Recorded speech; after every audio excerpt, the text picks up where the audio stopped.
이번 강의는 건강한 임신 출산에 대해서 한번 생각해보고 그걸 이제 좋아지게 하는 방법에 대해서 이야기하겠습니다. 건강한 이제 일반적으로 모든 동물이나 인간도 마찬가지지만 생각해보면은 가장 중요한 거는 생존이고요. 자기 스스로 살아나기 위한 생존이고 그 다음으로 가장 중요한 게 번식입니다. 이게 1번이고 이게 2번입니다. 제가 이제 이세를 번식하는 게 두 번째라는 거죠. 왜 제가 이제 이 말을 하냐면요. 산모가 있어요. 자기 산모가. 그래서 생명력과 기운이 어느 정도로 가지고 있어요. 크게 가진 사람과 작게 가진 사람도 있다는 거죠. 본인이. 그러면은 생명력과 기운이 본인한테 있다면 제일 먼저 산모, 이게 여성한테 중요한 거는 생존이에요. 생존. 스스로가 생존인데 뇌하고 그다음에 갈비뼈 안에 있는 이 장구가 이 두 가지 장구가 살아나는 게 가장 중요한, 내가 생활하기 위해서 가장 중요한 문제예요. 그게 생존이에요. 그래서 에너지가 부족하면은 모든 에너지를 가진 에너지를 이것을 사용하고 나서 해결하고 나서 그 여유가 남아야, 생존을 하고 나서 여유가 남아야 본인들처럼 여가도 즐길 수도 있고요. 그 다음에 내가 이세를 낳을 수 있는 에너지를 만들기도 하고 몸이 또 더 아름다워지고 예뻐지고 이렇게 하는 거죠. 그런데 생명력 기운이 약해서 생존할 수 있는 게 까딱하면요, 사람이 호흡도 힘들고 막 이런 에너지뿐이 없다면은 그 외에 다른 어떠한 것은 사치거든요. 그러면은 이제 여성이 임신을 예를 들어서 요즘은 불임이 참 많고요. 그리고 유산을 많이 하죠. 그럴 때 이제 내가 순서대로 이제 하나씩 따지면요. 처음에 생명력 기운이 어느 정도가 전혀 이제 생명력 기운이 너무 없는 사람은요. 왜냐면 자궁에서 난소를 생산을 할 수가 없죠. 자궁이에요. 그러면은 이 사람은 불임이 됩니다. 순서상으로요.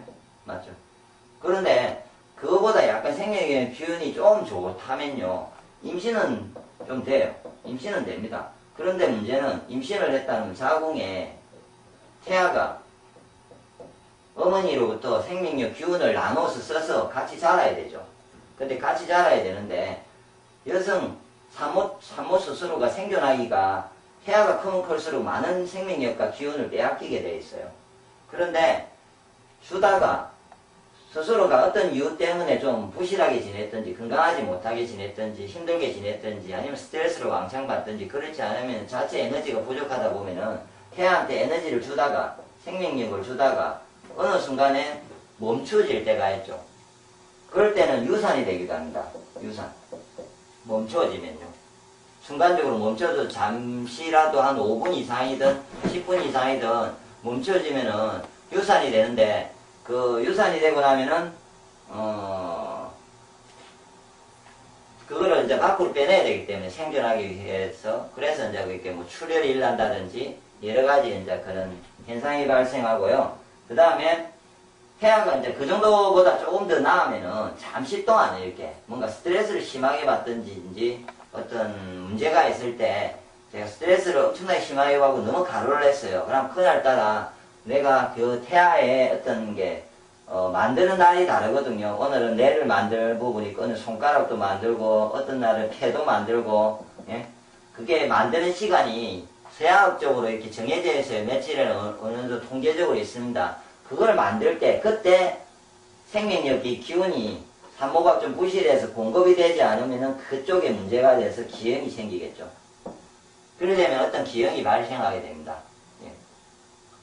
근데 그런 부분이까지도 이제 어느 정도를 기본적으로 해결이 됐어요. 그런데 생명력 기운이 좋아서 해결이 됐는데 애가 낳았는데 애가 충분한 에너지가 공급이 되지 않고 낳았다 칩시다. 스트레스를 많이 받고 그러면 애가 공급받은 내용의 기운이 미약하다 보니까 어때요? 상태가 생명력하고 기운이 약하잖아요. 그러면은 그 애는 보통 이제 우리가 알고 있는 아토피라든지 면역이 떨어져서 감기가 걸린다든지 폐질환이 온다든지 항상 뭐 여러 가지 문제가 골골골하고 어떤 질환이라든지 질병을 가질 수 있는 상태, 항상 병원에 가게 되는 상태로 만들어질 수 있다는 겁니다.